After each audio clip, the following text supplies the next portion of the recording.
Good morning. How's everybody doing today? We'll see.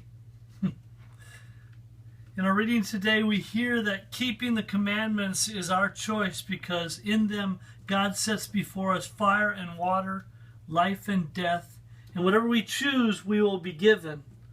So that means the consequences of our choices for good or evil belong to us alone because God never commands us to act unjustly, and He never ever gives us permission to sin. Which reminds me of a time years ago when my wife and I were riding our bikes on a beautiful sunny day in North Carolina. I was riding in front of her because of traffic, and when we turned the corner, there was a woman sunbathing right there where everyone and anyone could see her. Now, with my wife right behind me, I made sure my eyes and head stayed straight ahead as we silently pedaled past the bathing beauty. But at that point, I was feeling pretty proud of myself until I heard my lovely wife's voice behind me saying, "Yeah, but you wanted to look." And there lies the theme of today's gospel, where Jesus teaches us that looking at someone lustfully is the equivalent of committing adultery or fornication in our hearts. And angry words and gossiping behind people's backs can kill them emotionally and murder their reputation. So contrary to what our relativistic society tells us, there really are no gray areas or excuse for sin, because God is faithful and He will always provide a way for us to overcome temptation and sin. Even if that means having someone like my wife follow me around on a bike to keep me from getting myself into trouble. But regardless of our situation, our yes must mean yes to God's will, and our no must mean no to temptation and sin. Anything less opens us up to the devil's lies. An example of this is a story about a young Indian brave whose initiation into manhood was to survive a month-long wilderness journey on his own. And for a week or so, he was able to live off some rainwater and a rabbit that he was able to snare. But the farther he journeyed, the harder it was to find food and water. So he hiked up on a nearby mountain, but he still couldn't find anything. Exhausted and starving, he stumbled along until he suddenly jumped back in fear when he nearly stepped on a rattlesnake. But to the young brave's amazement, the rattlesnake spoke to him. "What are you doing up here all by yourself?" the snake said. And the young brave answered, "I'm looking for food and water." And the snake replied, "There's nothing to eat or drink up here, but down in the valley I know where there's plenty of both. And if you carry me down there, I'll show you exactly where it is." But the boy said, "No way! You're a rattlesnake.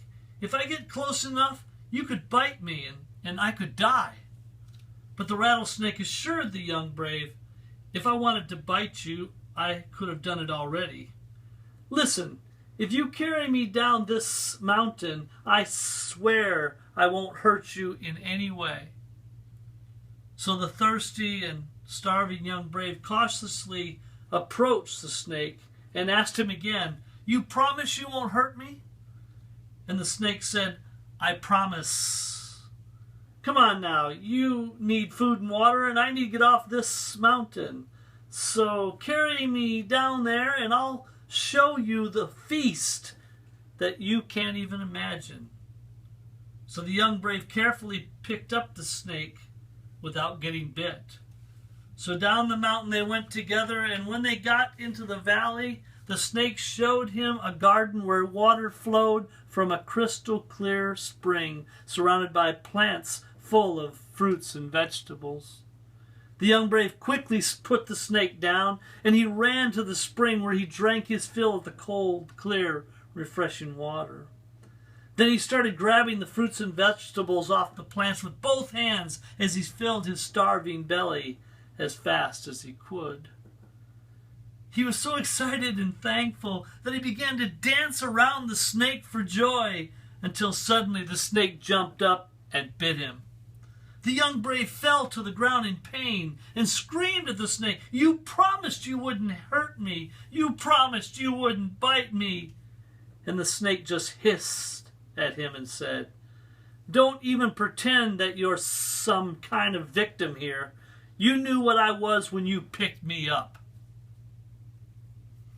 Now, you know, we're all tempted with things that we know deep down are dangerous to our souls and contrary to God's will for us. But we often choose to pick them up and dance around with them anyways, deceiving ourselves into thinking that we won't get hurt. But sin always hurts and never helps us.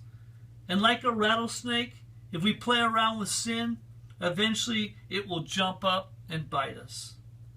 That's why we have to get really serious about our commitment to fighting temptation and avoiding sin. But we can't do it alone. We need to trust in Jesus, our high priest, who took on our humanity and defeated sin and death by his cross and resurrection. He left us the sacrament, especially reconciliation, where we can find mercy, forgiveness, and the freedom to start all over again.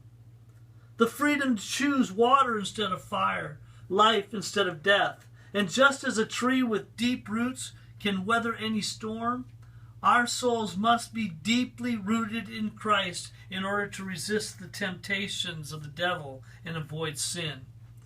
But deep roots don't happen overnight, so we have to choose to grow them in Christ through prayer, reading the Bible, works of mercy, and the sacraments, especially the Eucharist. Because failing to prepare for the storm of temptation that we know is coming is like choosing to dance around with a rattlesnake, which seems exciting and fun until it jumps up and bites us. So we have to be ready to call upon divine help with temptation whenever temptation comes, so that the first thing we do is make the sign of the cross whenever we're tempted. And we should always have a short Bible verse memorized, one like, "Put on the armor of God so that you can stand against the devil's schemes," or "Submit yourself to God, resist the devil, and he will flee from you." And then whenever we're tempted, we should recite these. So whatever it happens, we can avoid the urge to sin. If temptation persists, pull out our rosary and use it as a weapon of mass destruction against any inclinations of evil. It is a weapon for us to use against evil. We need to use it when we're tempted. But if we still are dancing around with temptation, it can be stopped immediately by looking at or imagining Jesus on the cross, all beat up and bloody and bruised. And then make him watch with us. That way the dangerous consequences of our next choice for evil instead of good, death instead of life, and possibly even hell instead of heaven will immediately become abundantly clear to us. And by our response to God's grace, we will choose good. We will choose life. We will choose Christ. We will choose Christ. We will choose life. We will choose good. Let's give our hearts. Let's give our lives. Let's give our all to him. Because eye has not seen, nor ear heard, or has it ever entered into the human heart what God has prepared for those who love him. And who are those who love God? Those who keep his commandments.